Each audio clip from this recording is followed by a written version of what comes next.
嘅時候 ，Freddie 啊、Top 位啊都好似緊張嘅時候，所以每晚都希望可以一晚比一晚好去講得好啦。其實咧，我呢半年都講埋先啊。呢半年，多謝多謝。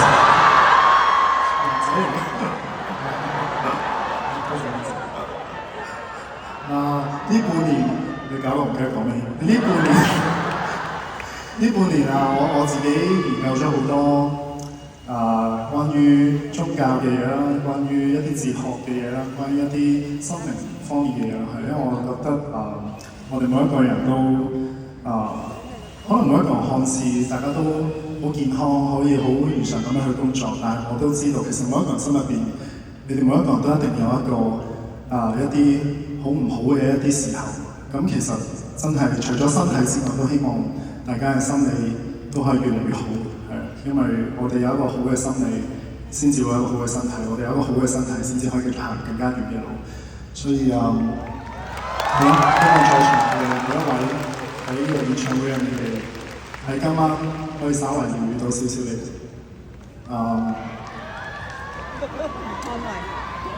係我自己都呢半年都經歷過好多自己一個人喊嘅時候啊，可能係一啲好無助嘅一啲時候，但係我好感恩嗰個時候，我嘅靈魂選擇咗一條路，係可以令到自己變得越嚟越好，而我而家都繼續堅持緊，所以我都好感恩當初嘅我，可以到而家有呢個少少嘅成長。自己好多嘅嘢去平衡去調整，我相信唔係，我一定可以成為一個 better man。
收補每個傷疤，掀起你再歸家。